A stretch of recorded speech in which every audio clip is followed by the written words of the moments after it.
adult development is multidimensional. It cannot be understood purely from one field.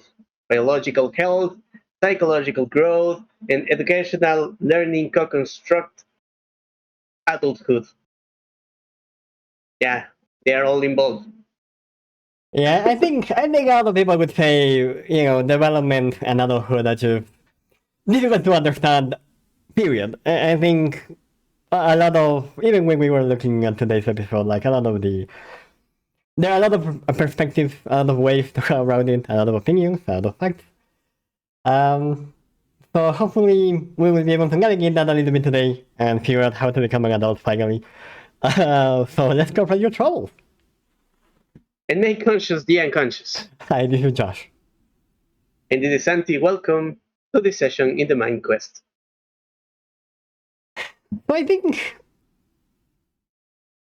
whenever I think about adults, the immediate thing that comes to my mind is video games, and we spoke about this last time. So I think in many ways, the question of what is an adult is something that I didn't learn in university, or I didn't learn in my training as analyst or whatever, right? And I don't really know if I have an answer for myself as a person, right? And what does count as an adult? There have been times where I share what I think about adulthood with other people, and I will get weird looks, or like, that's a good opinion. So I thought it was really interesting to look at it in a more thoughtful way, preparing for this episode, and hopefully some of the ideas that we found and the things that we can share today will help, like you, the viewer, chatter, figure out for yourself what adulthood is or what it means, and if you want to be an adult. I think that's your choice. So yeah, that's kind of the plan for today. Well, as you know, I started this research a little out of a blind, really blind spot. So you were all a little scared about me finding about like 15 different sources for this kind of information. But you know what was really interesting about this is that all sources come to this idea that adulthood is not an endpoint. Mm-hmm. So it's something that is always in motion. It's not a static that we are to be building and developing different phases and trying to work on the idea that, okay, I'm building myself as an adult, but I'm not. Mm-hmm. And what actually measures it? So phases in biological status and psychological status are different things. Also, as in like this educational perspective, okay, kids are acting more mature according to their work. But it's this first part that gives me a first hit. So, first of all, let's agree that being an adult is not an endpoint in your life. Yeah, I think that's very much, a really, really good starting point. We often think of adults as, okay, something you become at some point, and you remain that for the rest of your life. And I think you're very well at pointing out that's not how reality works, right? Like, adulthood is very much a process that we sort of begin at some point, hopefully, and that probably ends when you die. So, I think that very first element of, if, you're thinking about how am I an adult, how to become an adult, I think a good first starting point is, well, keep in mind that that's not somewhere you get, it's something you do, right? Like, it is like a process, not a binary state that you enter or leave, right? And I think the reason that this is the way it is because development or like adulthood or growing up has three aspects, right? That we kind of, the reason why this is so complex is because of all of these different aspects, right? So the way they was taught to me in university was with a single word, biopsychosocial. So bio means biological, right? From life, from your body. So biological. So that is literally your body growing older. You are born, you are little and undeveloped, as time goes on and you eat, your body naturally develops and grows. So that's the bio side of it, right? The living biological. Psycho, is what we talk about this in this podcast every time. It is the mind. Psyche comes from the Greek for soul. So psyche means, again, your mind, which is, again, also when you are born, and we have spoken in your previous podcast, when you are born is very undeveloped, very primitive, very undefined, and again, simply by the passage of time and the reality of you, it takes shape. And educational, which you may well mention as well. Again, education follows the same process. We start with very simple concepts and ideas, learning how to write, and as we grow older over time, we go into more complex ideas. So this is why adulthood is not something static, because none of the elements that relate to adulthood are static, so it couldn't be. So I think that's, again, a really, really good starting point.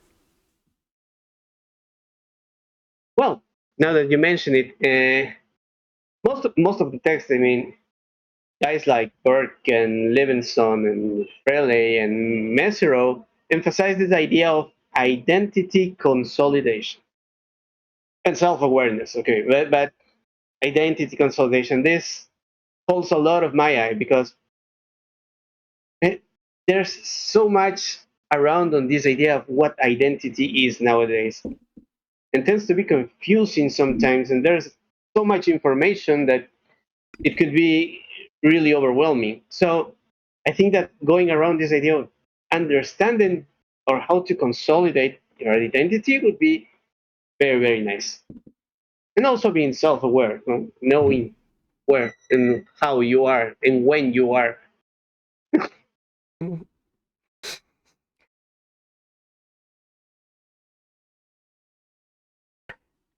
I think, again, I would also link this to the consolidation with these three aspects, right? Of your body, your physical reality, your mind, and how it has developed over time, and I would expand education to include your social environment, biopsychosocial. Part of growing older is bringing these things together, bringing your own sort of interpretation or your own view on all of these things. You have to develop a view of yourself. You have to think something about your body, whatever that is, right? And that is part of growing up. You have to develop an opinion about society and how you relate to society, whatever that is part of growing up. You need to develop an idea, how do you say this, a concept about your mind and your mental health and what role it plays in your life. That is part of growing older. And then you have to bring all of this together, because society influences your mental health. Your mental health influences your physical health. And again, they're all connected, right? And I think... I find this this idea in some of these texts about stress adaptation and how it actually like to mold yourself and your mind in turning into actually a mature person. Mm-hmm. Oh, but not only on your mind, but also physically. Somehow, these stressors, elements of stress in your life, somehow get this thing to do with you growing up. Mm-hmm. So, and also is how learning happens. If you're not actually somehow stressed on it, you're not able to catch the ideas. You're not able to implement them in your life. So I find this idea of a stress adaptation quite important for all of this. Mm-hmm. Yeah, absolutely. And again, these are first, again, a biological reality, right? When we're in our mother's womb, we are protected from all evils in the world. There is no need for us to learn to manage physically, mentally, any kind of stress, because we are protected.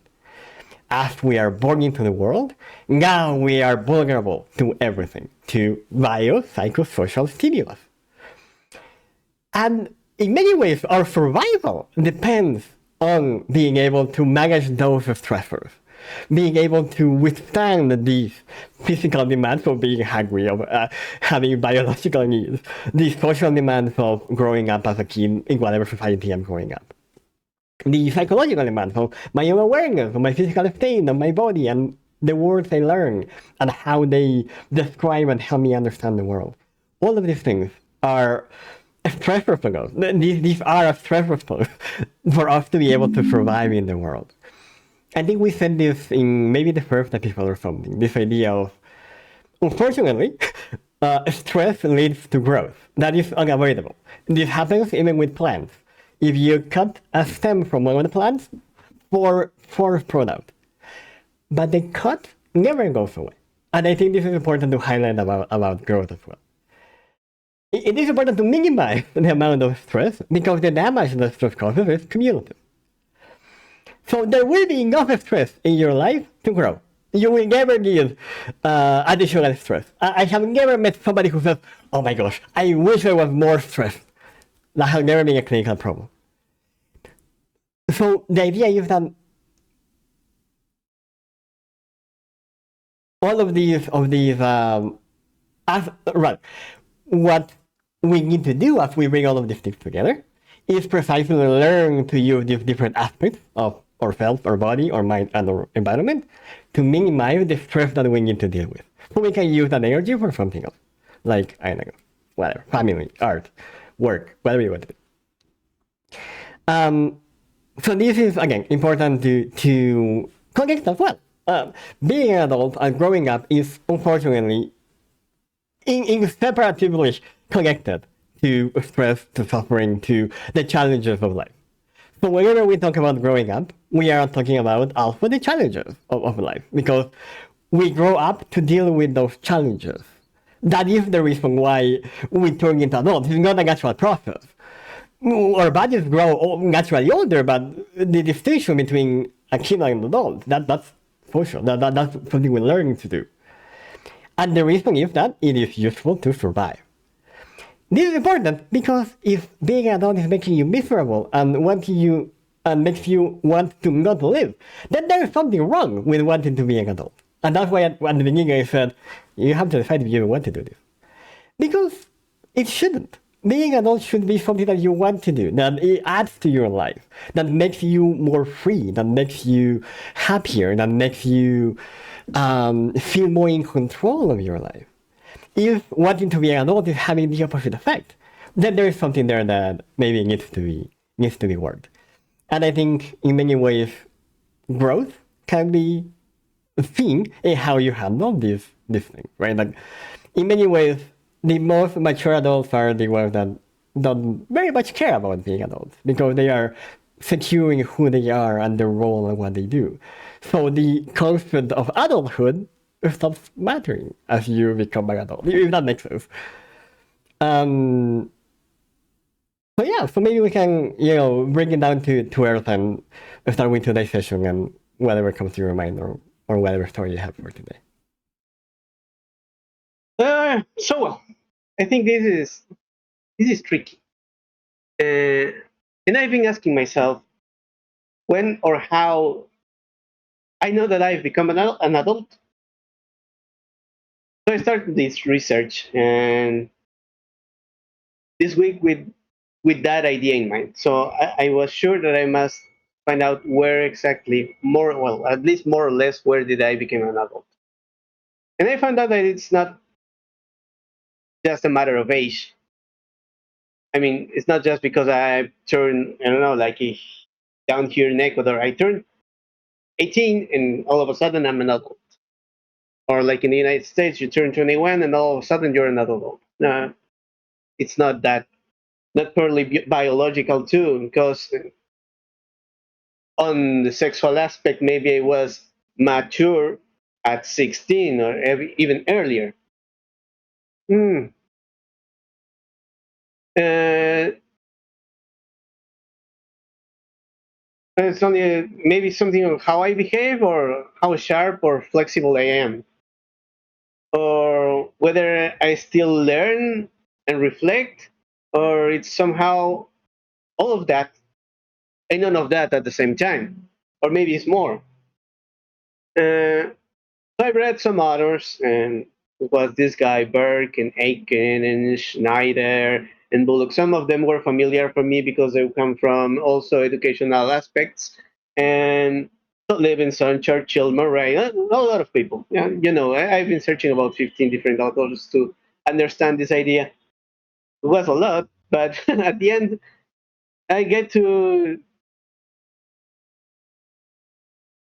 this idea of them agreeing that as we said at the beginning, it's not a static point, not an end point. I mean, you don't reach adulthood and that's it. Not like getting the degree and yeah, you're prepared for life all of a sudden. No, no, it must be moving. So, but how they say down here, I still feel like a puppy sometimes. Like I'm out of the game.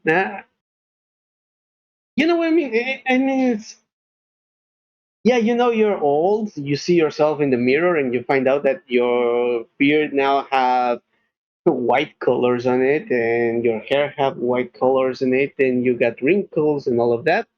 But not a simple fact. So how do I really know that I became an adult?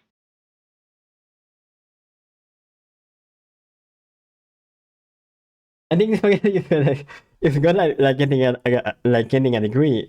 Because I would say it's exactly like getting a degree. You get a cardboard, but nothing changes. You are still the same the day before, the day after. Like Uh, that, yes, maybe.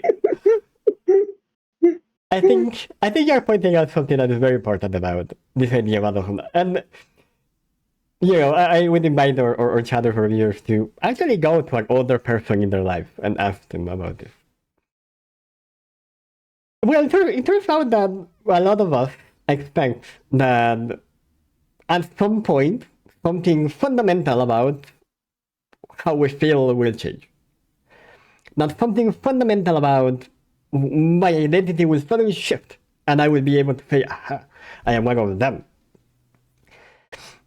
But I think that the crisis that everybody faces at some point is that change never really comes. And in a way, that is the change. Let me explain this in another way. The secret of adulthood is that nothing changes when you became an adult. But being able to really see that, and being able to really realize that, oh, I'm still the same I was when I was like 10 years old, it's just that now I do different things and I know more things. That is what makes you the adult in the room. Being able to realize that that is all there is. Because now you are not expecting, oh, okay, the adult, the adult that I will become, the adult that other people are. No. I realize that everybody is the same. Everybody is the same. That, paradoxically, is what makes you act like an adult. Because, oh, okay, so I don't need somebody to take care. I don't need somebody to give me orders. I don't need somebody to do all of these things for me. Because if they can do it, I can do it too. Because it turns out, we are the same. The same with other people, same as I was 10 years ago, the same as I was 20 years ago.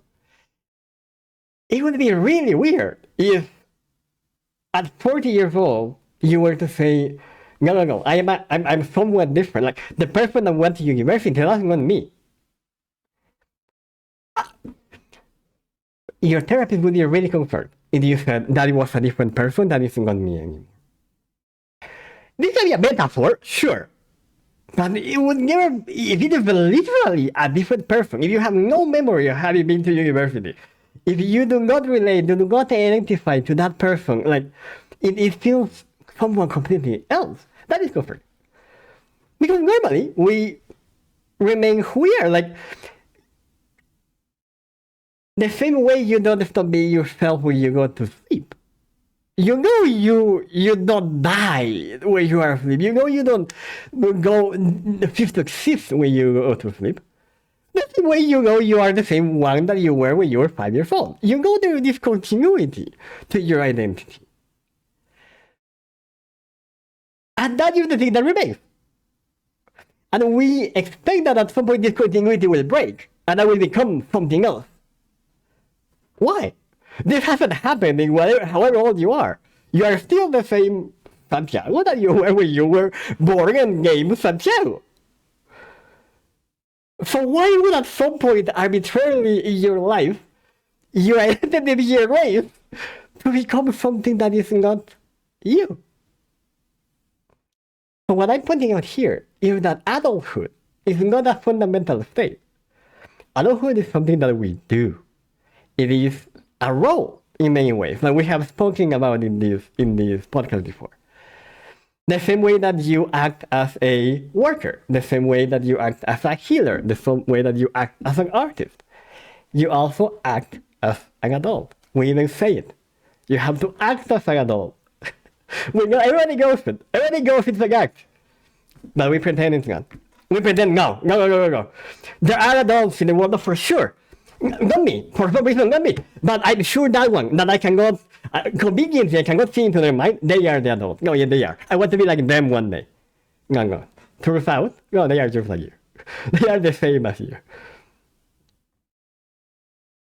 Again, sometimes people will say this, right? Like, if you are in a safe environment, you will notice people start acting immaturely because that's more comfortable. Because then they are not acting. Keyword here, acting as adults. They're just being themselves. The work still gets done, everything still happens, but just there's no need to act like an adult. Most people don't, or at least let it go a little bit. That's what people mean when they say, get comfortable. That's what they mean. We're acting less like adults and more like yourself. Right? So, again, this is a Vox Populi secret. Everybody knows adult is an act. We say this. You have to act as an adult. But we act like it's not. We act like it's reality. Like there is some fundamental shift where Joshua stops being Joshua and becomes Mr. Josh the adult. That doesn't happen. Right? Like, what comes next? So if there's a point where I become Grandpa Josh and something again fundamentally changes, no, probably you're still with me. Like, you have senior citizens playing with children. I got it happens. Because the act of play is fundamental to humanity.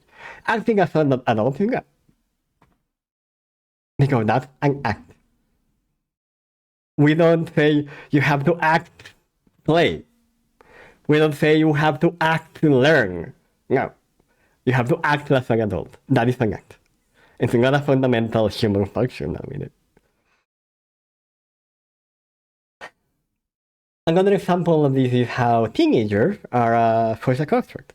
Up until, I think it is I don't remember the exact day when the idea of teenager as a period of life becomes a concept or a common language. But it's really, really recent. I think it's maybe 100, 200 years ago maximum.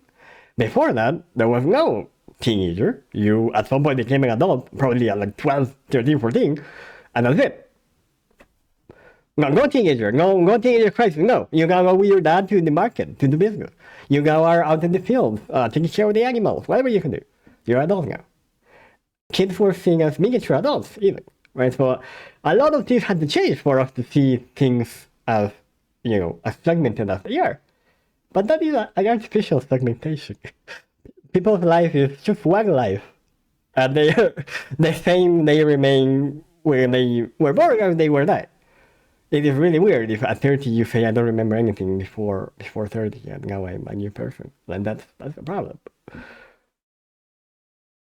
Yeah. That's kind of a lot. At the same time, it's little. Got me thinking of a lot of different scenarios now. But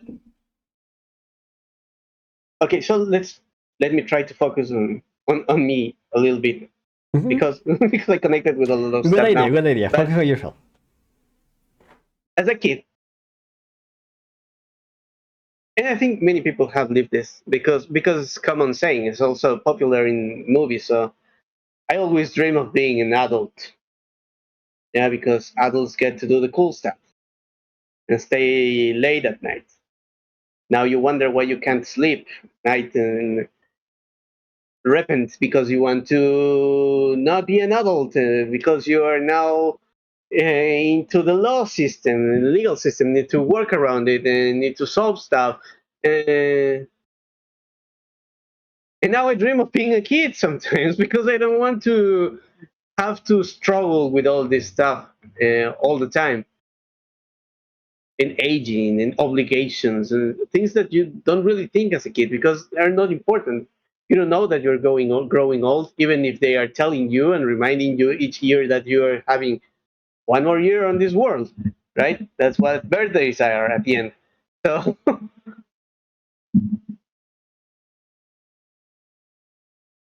how does this interaction between brain and the emotions that I guess are in the same place physically, but emotions and the environment relate to health and maturation and personality and learning? How do we reflect to achieve personal transformations? And it feels like a little like a curse. Uh, Too long for both what's to come and what's been lost. So that idea of being forced to always be on this waiting of what has passed through your life and always remembering, but always wanting to have something else and never being like really satisfied.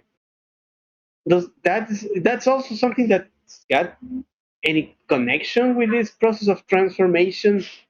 And I know this, I don't want to call it achievement because I don't think achievement is the right word for adulthood.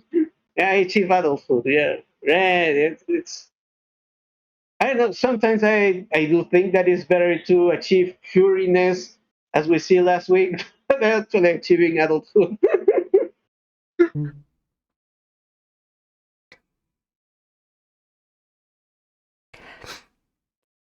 I remember this. I also had a conversation with my little sister when she asked me this. She said something like, "Oh, like I want to grow up. Like I'm tired. I want to be an adult like you." I don't remember exactly how the conversation went on, but at some point we were talking about like what the difference is, right? Like, I was telling her that yes, that it looks cool to be an adult because I do have a lot of freedom.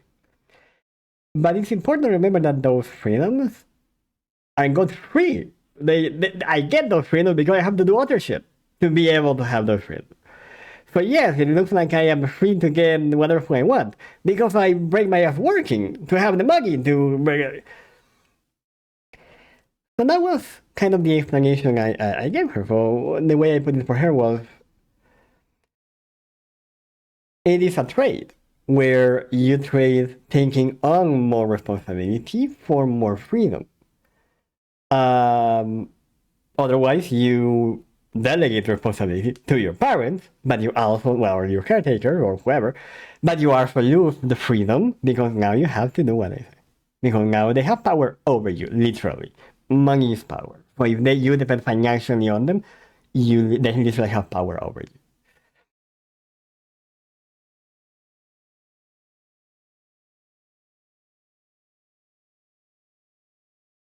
So on one side, I think, like you said, this is very normal, right? Like myself as well. Like I very much, as a kid, very much wanted to grow older. Like I remember like this moment where I would be thinking like, damn, I wish I had like a fast forward button right now, so I could just like fast forward time a little bit. So while that is normal on some level, it is also important to highlight this is also this is also a sign of trauma. It doesn't mean that everybody who takes this has suffered trauma. However, people who have rough childhoods, who have childhoods with a lot of either physical or psychological demand, remember what I said at the beginning. Growing up is a consequence of stress. We grow up because we need to do that to survive the stress.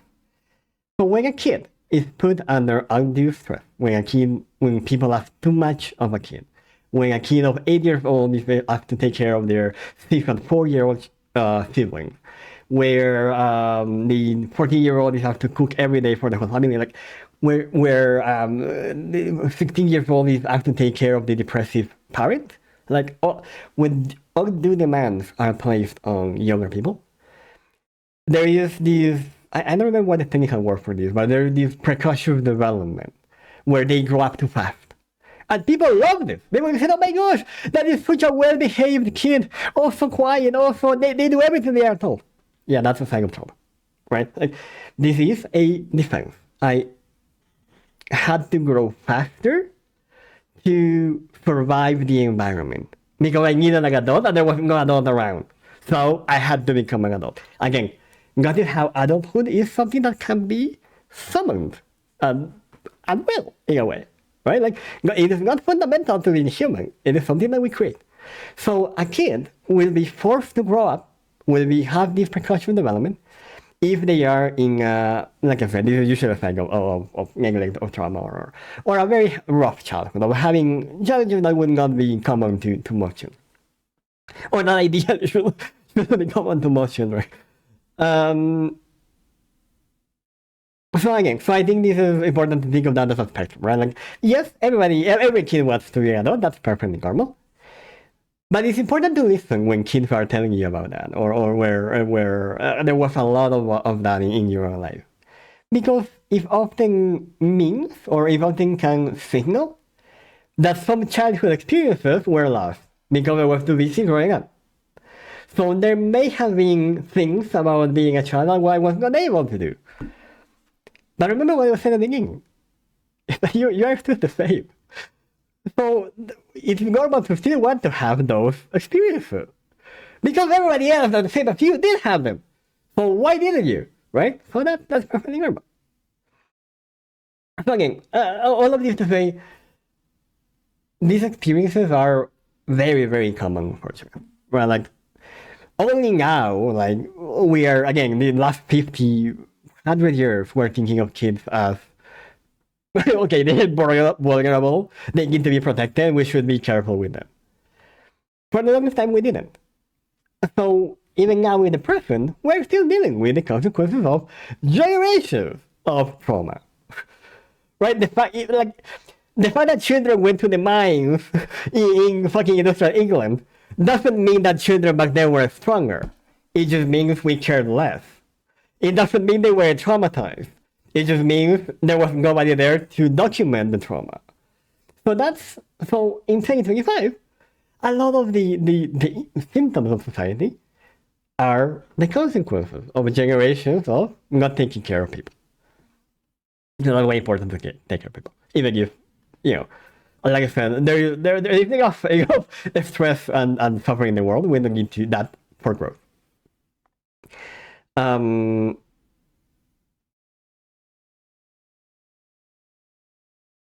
I would say the question here is, what prevents you from having those experiences? Like, what gets in I the don't way? know. Well, I think there are a lot of things that may be crossing through you, right? Um, Maybe it's an issue about money and you're used to it because I don't know, family, right? They always talk to you about, no, you can do that because there's no money to do it. So it's quite common in our context. So parents usually use these words. So not possible because there's no money, and it's not necessarily bad, I think, because somehow it helps us shape identity too. So it's how you discover that you're actually related to a group of people that normally you wouldn't think of. So yeah, I'm middle class, or no, maybe a middle class poor, or something like that. And you understand that as you're growing older, and maybe you're getting in your teenagers, you'll find out, oh, you know what? I'm not like the rest of my partners at school. I'm the poor guy, and could happen, right? That's maybe the reason why I'm the only one that has a work. But all things said, out of trauma, uh, Last time, I think, well, not on the last episode, but several episodes back, we were talking about identity and discovering identity. And I feel this is actually terribly connected to it. And in also in an educational way, because it's self-direction. I mean, you build your adulthood somehow in this aspect, right? So what some authors call, especially in the educational field, they call it agency. Mm-hmm. Your own ability to actually develop and take things to your own hands to do the stuff that need to be done. Uh, so in educational theory, uh, it's a desirable skill. All schools are looking to have leaders in their classroom, and all kids must achieve some level of leadership. But we all know that's not true. It doesn't happen, and it won't happen. If it will be to happen, we'll have a crisis of leadership because everyone wants to be a leader, and we have a world war going inside our classrooms or our own homes because all of a sudden the small ones want to be the leader of his brothers, even if they are, I don't know, in their teenagers. So it's not real, but it's a desirable skill. Mm-hmm. Yeah. So I've been asking myself, could a lack of agency, the formation in agency, be related to a weak personality or at least weak personality traits in teens and then in adults? So, Yeah. and I've been seeing this in in some students that nowadays are uh, colleagues for me. Mm-hmm. They develop enough to reach this point. So how can I work? And I think this is important to all of us that are actually in this situation. But how can I work on building these missing aspects of identity Yes. so I can, I don't know, evolve my adulthood? Yes. Yes. Yes. Because Mm-hmm. maybe I'm too old now for me to be saying, you know what, I don't want to become that adult anymore. Uh, but I'm married and then I have children, and I still keep on saying that no, I don't want to be an adult. I'm gonna step outside of it and turn back into childhood and move back with my parents and don't know. Yeah, I've seen crazy stuff like this going on out there, but I don't think it's what we will be looking for, or we should be looking for actually, because you're trying to be responsible somehow of the things that you have at the end of your own self. And I don't think like the evolving or going backwards in that sense would make a better stuff from your mind, if that makes any sense. I don't know if going backwards helps you actually be mentally more healthy, Mm. or could be. No, I think there is something important to measure there that you cannot go backward. Right, like you cannot undrink the water you drink. You cannot unwash in the river that you just washed. Like you cannot go back. So that's impossible. Like this idea of going back to like it's more likely you get matured rather than you going back to rather like unmaturing if that makes sense, right? So no, that's never like an idea or something that's even possible, right? Like regression is a thing, but again, like that's like a clinical, very specific, like episode that happens, right? Like that's not something that happens normally. So no, that's not the idea. I think you said it very well. I think it's kind of the exact opposite is of taking measure of okay, so what have I done so far with this identity, with this role, with this side of me that is acting as an adult, right? That is an adult. That's kind of the focus, right? The same way that you may have a side that sometimes acts as a child. If you are playing catch with your kid, you are acting as a kid. Like adults don't run around chasing other adults. But that's perfectly fine. Nobody would say, oh my gosh, look at that guy playing with their kid. Oh, that's so immature. No, right? Like, so I think that's kind of the important thing to highlight here, right? It's not about going back because that's not possible. You cannot undo what has been done. It is about incorporating, right? It's about incorporating the different aspects of myself. Because the same way that you can go back and erase, you cannot go back and erase the child. You can you cannot stop liking the things that you like without a purpose. You can stop enjoying activities that have no productivity. Like there are aspects in your life where you will act as a child. Like making art is childish. It doesn't make money. It doesn't help the world. Like, but it's still a core aspect of humanity. We wouldn't say that I don't know, like painters, musicians are childish.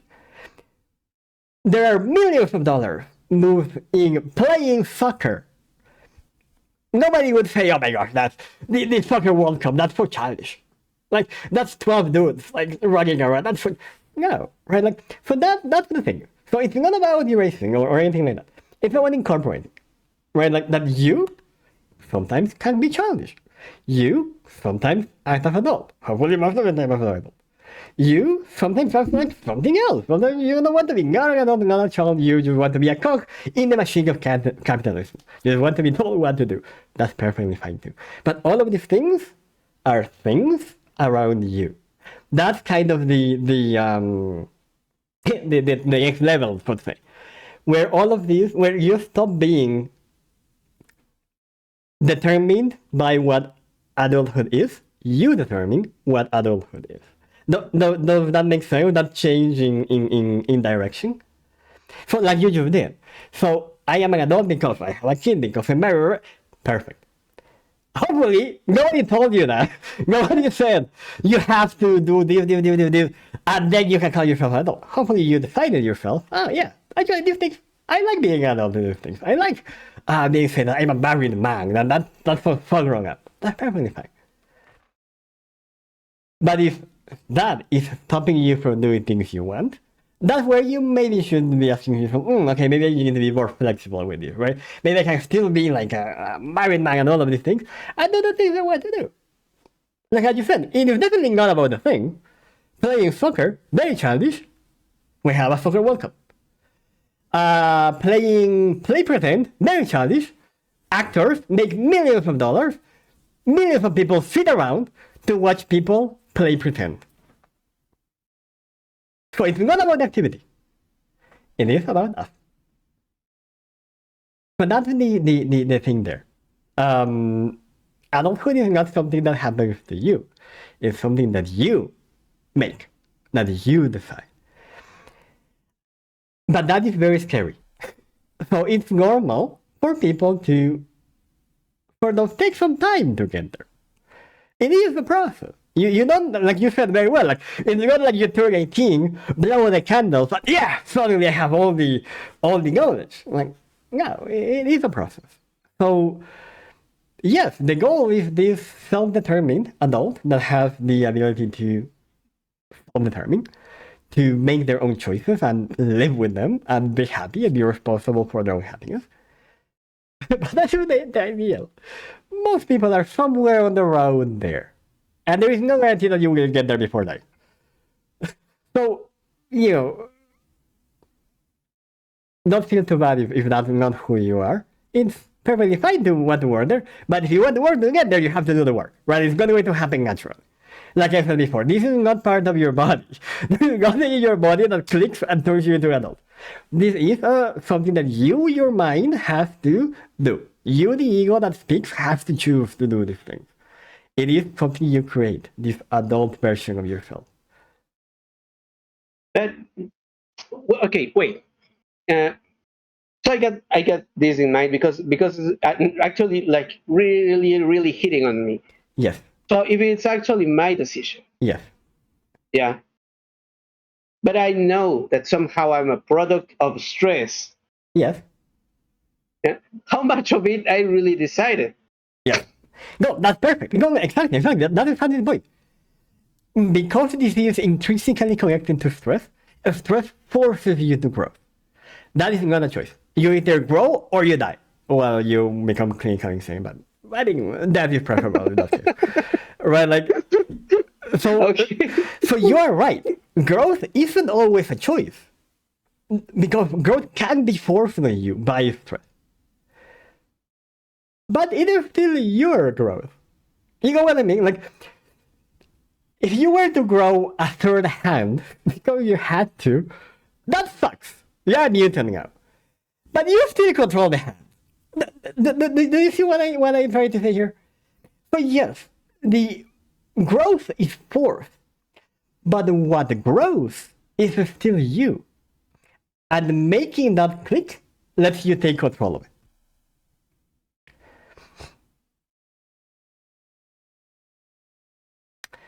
I was thinking earlier of this example of video games, right?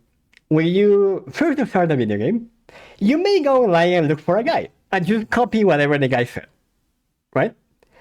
But as you start playing and you start learning the game and you start understanding the mechanics and you start understanding yourself better and what you like and what you don't like, what you can do, what you cannot do, you can come up with your own build.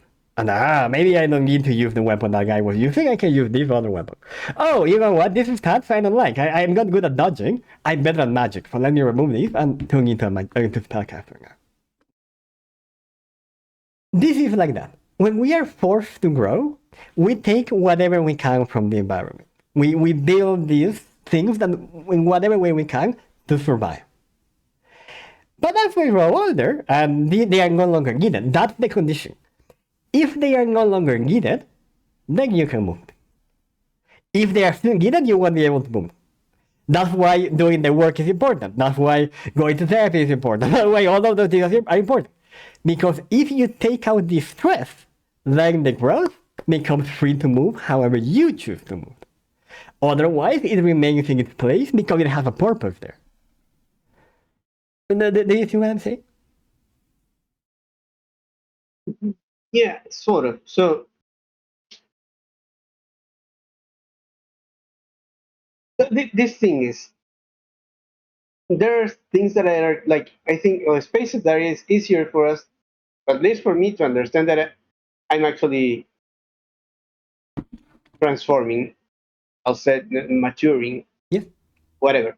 Yeah. Yes. So biologically, I know I'm aging, Mm-mm. and I can't hide it anywhere. I can try, of course, and if I have a lot of money, I can try harder, and it Mm-mm. won't be noticeable for you how old I really am. Mm-mm. And educationally, as a teacher, at least, you know that if you keep your pursuit of knowledge, you're still growing, right? Mm-mm. Mm-mm. So trying to find out stuff and knowing about different topics and working around ideas, and then you keep growing. But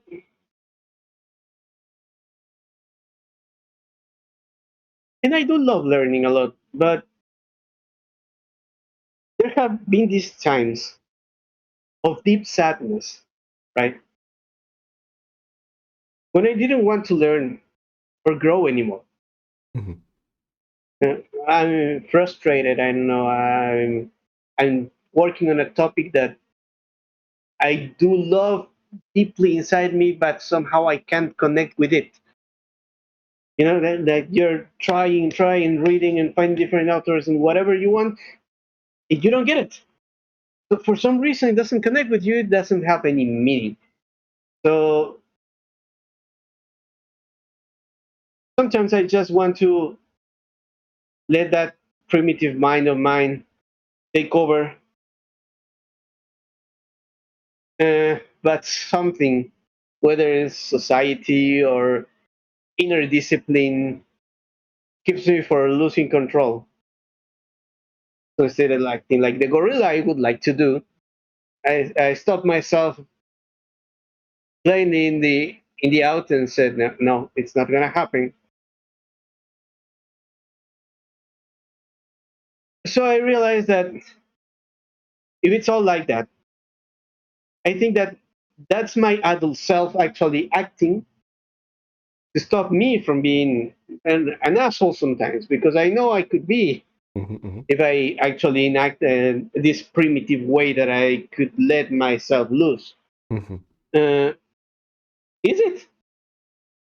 I mean, am I to understand that psychologically I'm acting as an adult when I stop myself from causing damage.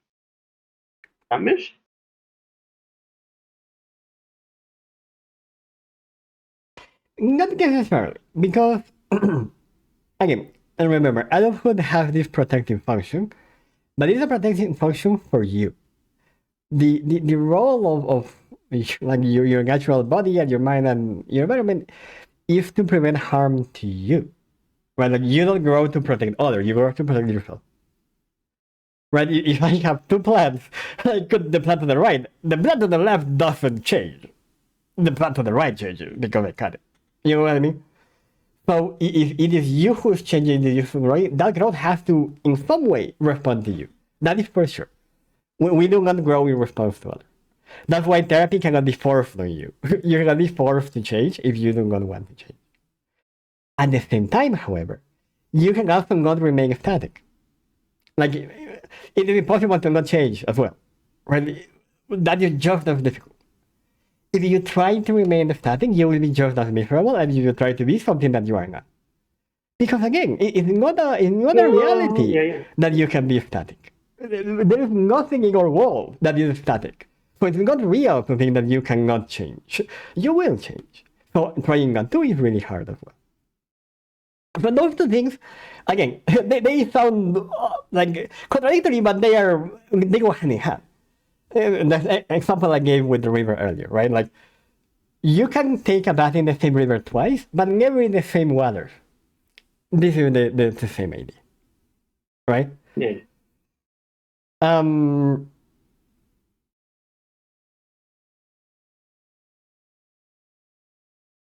yeah, I think that's a good way of sort of questioning yourself and kind of follow that answer is, okay, so but what is the function for you that it has now or that it had in the past? Remember what I said earlier as well?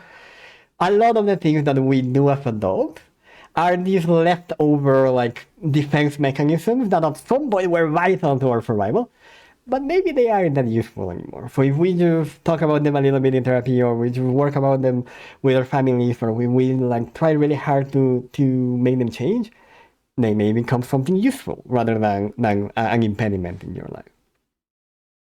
Well, just to give you an example, you just talk about this willpower to stop yourself from doing things. Maybe that willpower can be used to force you to do things that you actually want to do.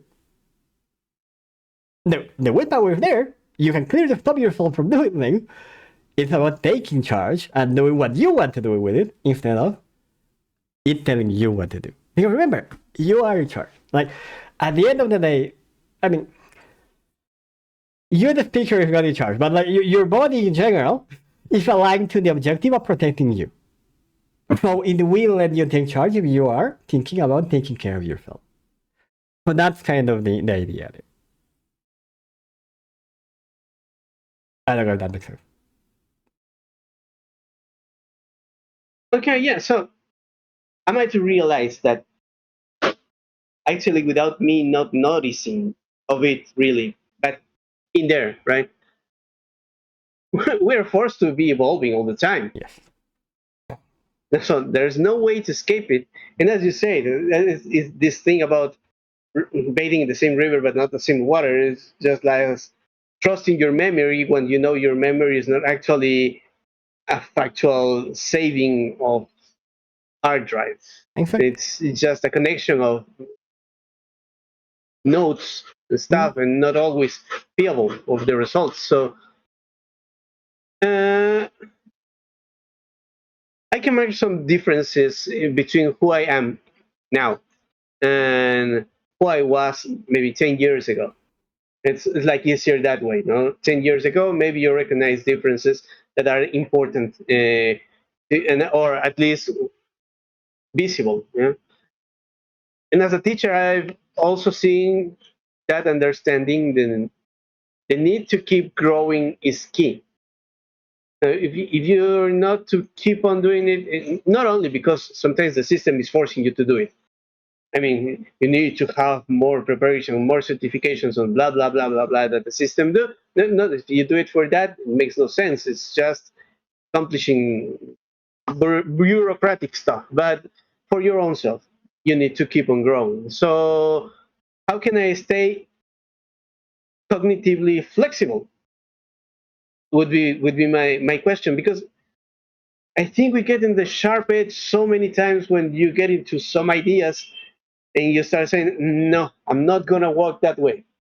I'm not going through that letter because I know I don't want even to try to know what would be on the other side. Uh, so how do I train my brain to stay healthy in that area? Because you only keep on flexible as far as you let it do. You let your brain be flexible, and it's all up to you. So if you're in control, you're the one deciding on it.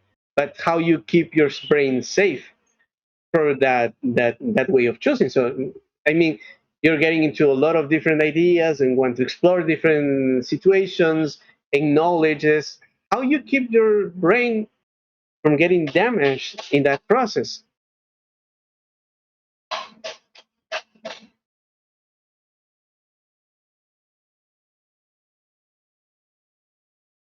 I think it's important to think of the brain, even if it is a single organ, the way we would think about the muscles in our body. On the same way we have different muscle groups, our brain also has different functional regions or functional networks. So in many ways, taking care of your brain means sort of doing a little bit of a lot of things. That's amazing, right? And then get deep into whatever you actually enjoy, right? Like again, just like with your body, right? Like it is really hard to exercise only one muscle in your body. It would also be really hard to exercise only one region of your brain. So again, it's not like a hard cut, but there are different regions that will require different sort of exercises to activate. And I think I have a really good example for this. When I was living in New Jersey, I worked as a diner and I was a waiter. So I had to take orders. I became really good. I was really good at memorizing orders. But I didn't really get good at memorizing stuff in school. Like, the skill didn't translate. Because it was very specific. It was really a string of words that I already knew, and I just had to extend the length. So that very specific mechanism got better. But it didn't really feel like I was really developing a new skill. So again, so the reason I mentioned that is because sometimes you will hear these blanket statements like, "Oh, you had to read more."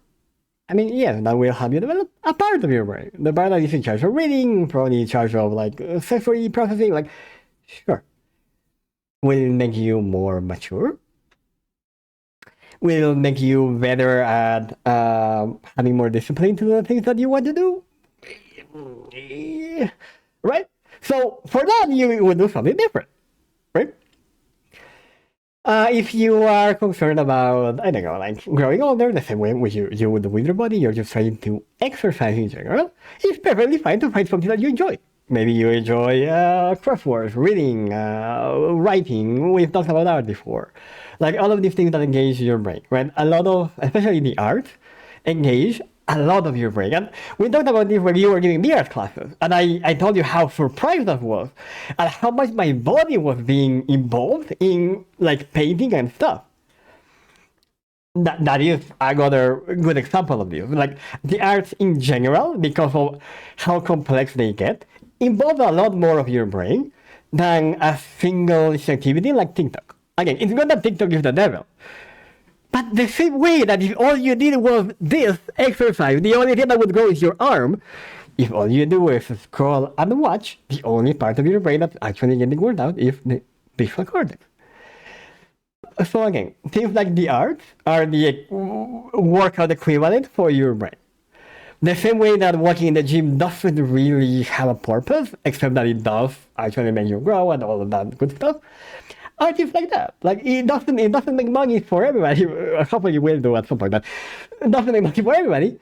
But it engages your brain in a way that very few other things will. Like I said before, consuming things does not engage your brain in the same way as creating does. Creating requires a lot more of your brain than consuming. So that's why I don't want to give a blanket statement of something like read, but I think it would be fair to say, if you want to exercise your brain, a good way to do it is pick up an art that you are interested in, that you genuinely find fun, and get into it. And I promise you, as you get more and more into it, more and more your brain is going to be engaged. And like I said, the example of me learning to draw, right? Like at the beginning, it was just my visual system trying to, learn to see the lines in the world, right? Then it was, now I need my body to follow what my mind has done. Okay, now I need to incorporate my visual processing. I think about colors. Okay, so let me also look at it. And more things get engaged. Right? Like, oh, now I would like to paint something while I'm listening to music. Another says one engaged. Like, so arts have that characteristic, and that's why, again, for most of human history, most people have some kind of hobby. Not having a hobby is a very modern, like 21st century thing. People used to have all kinds of things that they did at home. And in a way, that's what keeps you sort of healthy, right? Like, maybe you don't like these intellectual things, you like crocheting. Sure. You are engaging your body, you are engaging your attention, you are thinking of the design, you are thinking of the people. Again, your brain is engaged. If I'm watching TV, only one area of my brain is engaged. If I am purposefully learning, that is a voluntary action that I have to take to engage more of my brain. Okay, I'm going to watch a documentary on sharks, and I really like sharks, so I'm going to engage really with it and learn some shark facts. I am using my ego, my thinking myself, to engage voluntarily more of my brain. It won't happen randomly watching TikTok if I don't make the effort, right? So that's kind of the idea here. If you don't want to think about it too much, just pick up an art. If you want to take charge of it voluntarily, that's fine. But then remember that you actually have to do it voluntarily. And then, yeah. Oh, sorry. And I see. Oh, sorry. I think you're cutting off. Oh, there we go. I was going to say, and you asked, and where should I start? I would say most people don't stop. Right? Like, most people have something in their lives that they like to do and that engages them mentally. So I would say, for the start, try to figure out if you already have something like that, right? Maybe you really like hanging out with your kids, and your kids ask questions all the time. Sure, like that, if that's what you like to do, like a lot of other adults like to hang out with your kids and asking them, telling them stories. Like, that's perfectly way to engage your brain. Again, something we lost when families became more separated, more dispersed, right? Like now, the old person, instead of storytelling, instead of thinking new ways to scare the kids in Halloween, now I'm watching soccer on the TV. Oh, why is Grandpa declining cognitively? Oh, it must be the food. Brother, Grandpa declining cognitively because their brain is not being engaged. Right? So that's an idea. So I would say, start with try to figure out if there's something that you already do that you really like that engages your brain, and just do more of that. If you don't find it, then yeah, I would suggest you start. I would say, again, this is one of those hand of your heart assessment that you have to make. How much energy do I genuinely have? Right? Like, maybe I want to learn how to play the guitar, but all I have is 1 hour a week. I mean, I don't know if that's going to work very well. Sure, go for it. But maybe, the first step then would be, let's make some more free time so that I can actually pick up something like I want to do, right? Or maybe the first step would be, okay, let's see how I'm organizing my time. And see, maybe that's the problem, that rather than me not having something I want to do. Maybe I do have something I want to do, but I don't have time. So the problem is not that, it's something else. So I would say that, yes, start now, but not force it on you. It has to be something that you like, that you genuinely will want to do. Otherwise, it's just more work that you will stop doing whenever you get tired of doing work. That won't be sustainable on the long term. very well then. So, as I was trying to say when my microphone went off, is that I think we got a lot to think about now. And since we're a little short on time, we'll try to go to the frequently asked questions uh, on a little bit of a hurry. So I'll Okay? encourage you, Josh, to try to answer them Yeah. as fast as possible. Okay. We got, as always, 5 questions now, and I'm gonna start with this one. That is the first one that came out. So now the last question is, what does it really mean to become an adult? Right. Okay. So becoming an adult is a choice that people make, where they incorporate an aspect of themselves that lets them interact or respond to the demands of society, to the demands of their own needs, and to the demands of their own psychological well-being.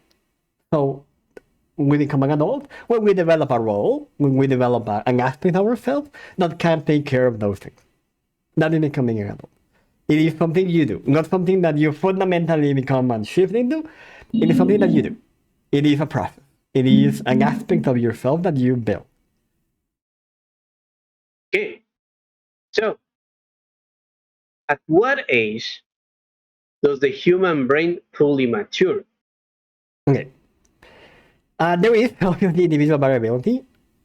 Generally speaking, it is expected that by 25, most of the population's brains will be fully developed. That doesn't mean that they are now unchanging objects that remain the same forever. It just means that the basic biological mechanisms that developed in all humans are now developed in this human as well. That's what brain maturity means. However, your brain will continue to change throughout your whole life. Your brain's ability to change is one of its fundamental defining characteristics. This is called brain plasticity. Your brain can always change. No matter how old you are, no matter how the kind of person you are, no matter how much or how little you learn, your brain can always change. That is kind of one of the few blanket statements I am willing to make is the brain is always able to change. Okay, why do many young adults feel lost or uncertain in their 20s? Yes. I mean, this will be a whole episode, but I guess the short answer is because the traditional determinants or sources for purpose have changed in a way that they no longer answer to the reality of people. So now, what is expected of you is to, I don't know, own a house. Realistically, most people in their 20s cannot buy a house. So how are you going to feel like something that's impossible to you? Right? So that's why I emphasize as well this idea of separating like you from adulthood. You come first.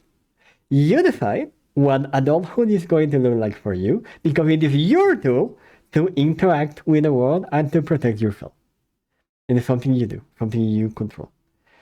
But it is normal to feel lost, like I said, because there is disconnect. I've used this word before, it's alienation. You're having alienated from the things that you do in your everyday life.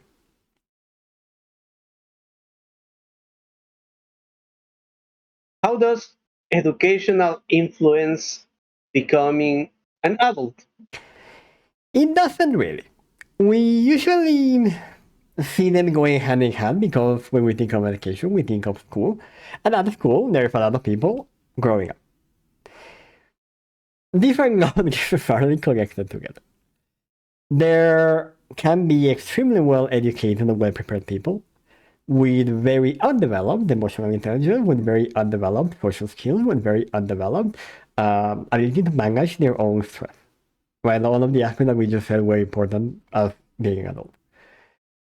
You don't learn in university how to be an adult. Like these are disconnected. So I wouldn't go out on a limb here. I'm speaking more from experience on what I'm about to say here. I would even go on a limb here and say that lower socioeconomic stratus, where there is more hardship, where there is less education, tend to have more mature people because hardship and stress force you to mature. So I would say, like, I would feel comfortable saying something like that. But generally, I would say education and maturity are disconnected. Now, I was just going around this idea of, well, what about the stressors in school? Because they are being eliminated.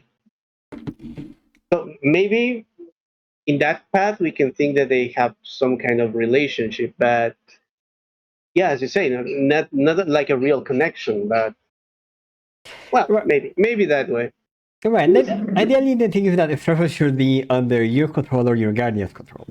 So, because nobody knows you better than yourself. So, that's why they are being removed from school, because schools don't know you.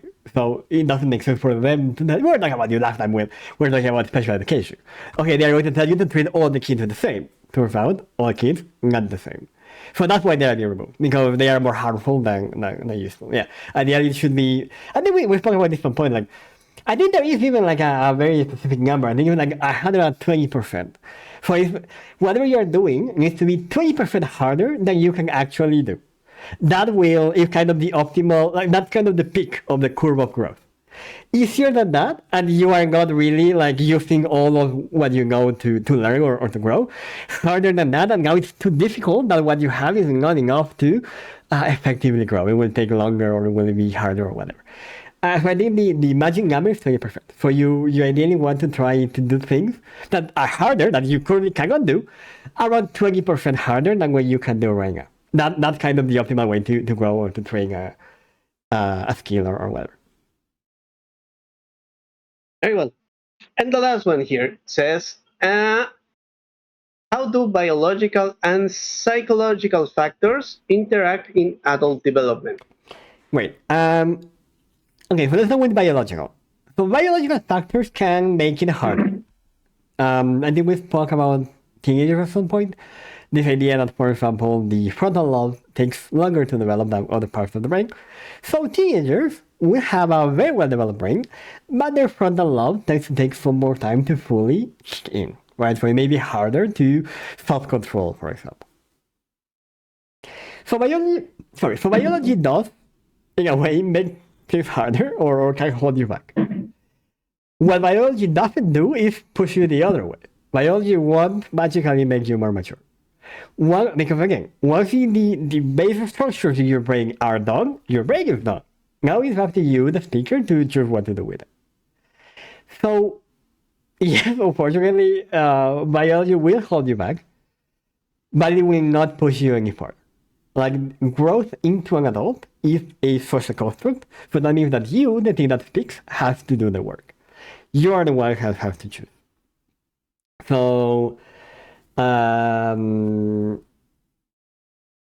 a kid, maybe I can be conditioned to always, I don't know, to always eat everything in my plate, even if it makes me sick.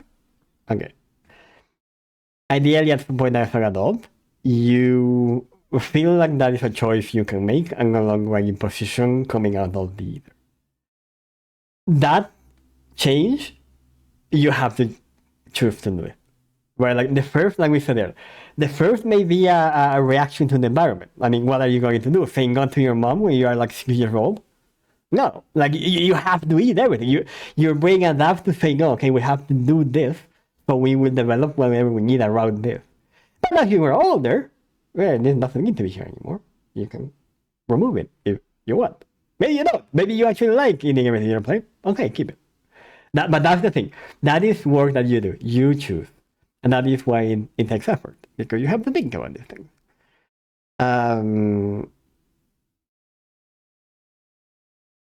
So yeah, so biological, no, it holds you back, but it doesn't actually make you older. Psychological, yes, but it's something that you do. It's not something that happens sporadically, right? Obviously, your environment, if you have a good enough caretaker, they will encourage you, they will encourage development. But that's a luxury. Like not everybody has good enough caretakers for this to happen, right? So it is something that you have to choose. It is work that you do. Well, Josh, thank you very much for all these clarifications during this road. we'd love to hear from you on the other side of the screen. Next week, we'll be talking about therapy for men. If you made it this far, please leave us a question and we'll try to answer as many as we can. Josh? Yeah, especially if you're a man. Especially if you're a man. Or you think you're a man? Yeah, I think this is, I think this is a topic that's very close to both of us. So yeah, so, I think for a lot of people as well in the community, this is something that's hard to talk about. It's difficult to, as a man, to say, hey, I think I should talk about mental health. So, if you have a question, you can leave it anonymously, you can send it to our email, and we'll be happy to read it out for you.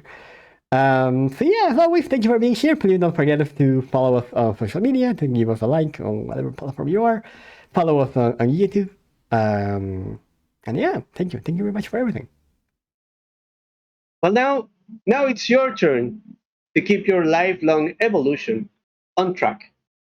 Continue your multidimensional adaptation of body and mind. Yeah, and remember that growing up is something that you choose. And it should be the way you want it to happen. That is what being an adult means. It means making your own choices. It means making your own way in life. So, weirdly, when you feel that you no longer need to think about adults or other adults, that's where you are actually the adult in the room. And that's when you actually become the one that people look up to.